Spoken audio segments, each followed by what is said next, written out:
Welcome to rant number 2 of why detachable quivers suck for bow hunting.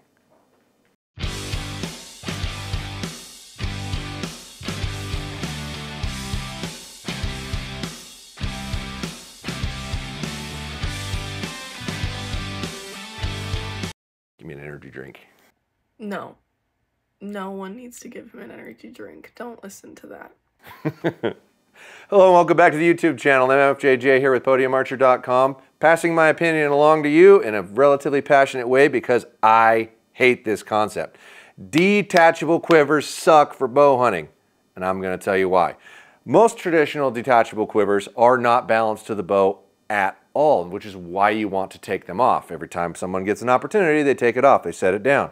You walk away from it, forget it, you leave it there, you're out hunting in the woods trying to put on your last little stock, and end up ditching it somewhere along the way.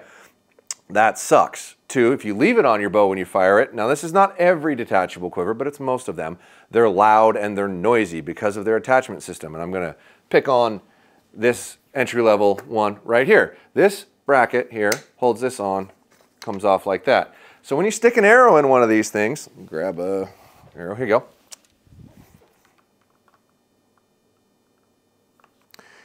Mind you, this is like a 27.5-inch arrow.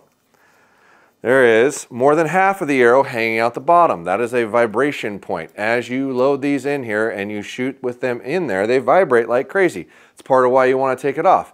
The distance between here and here, the longer that is, typically the quieter it is. These things are cheap. They are plastic. They flex, they give, they bend. That's also not good. You're creating more of an access point. But the biggest thing that is wrong about these things is it makes the bow feel like it wants to do this. If you look at where your arrows are and where your central point of your bow is, there is a massive difference in left to right. So this is going to be our example for the conventional one-piece quiver. Now, your higher end one-piece quivers, like your tight spots and ones that look similar to this, do a better job. They really do. They've gotten you closer to why a one-piece quiver isn't the most horrible thing in the world or detachable. However, they're still going to sit farther out of center than some of the new stuff that's out there today. It's still attached in one spot, creating more of a vibration fulcrum point.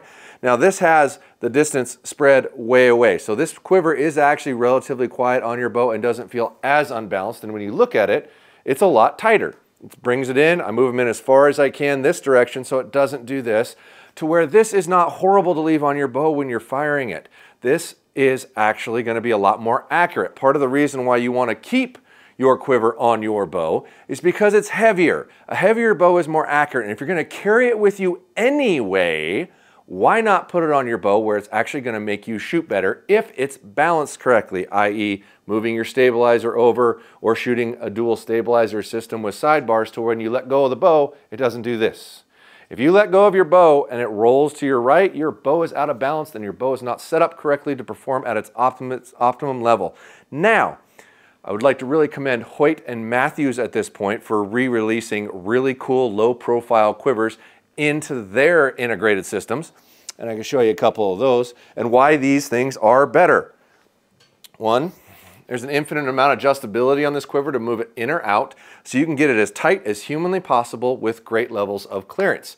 It's attached in 2 points instead of 1, so there's less of a fulcrum or pivot. 3, there is less weight here. Because you're not having to connect these two things together, this functionally weighs less. So it's lower profile, it's tighter to the bow, it's quieter, and it weighs less. And here's the kicker, when you start comparing the manufacturer's detachable options, they're two-piece quivers cheaper. You're spending less money to get the optimum level of performance.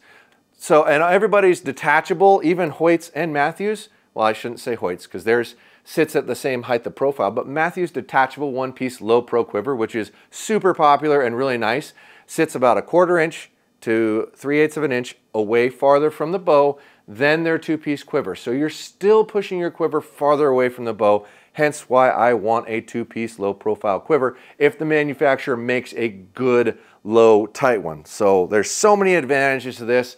It's simple, it's easy. If your manufacturer of your bow makes a good low-profile two-piece quiver, it's what should be on your bow, and if you keep it on your bow in the moment of truth, it's going to be more accurate. I can only give you one reason Why a one-piece detachable quiver is an advantage, or one time you'd want to take it off, and that's if it's really windy because you've got more surface area on your bow, but then you still got to carry it, hang on to it, you're going to set it down, you're going to lose it.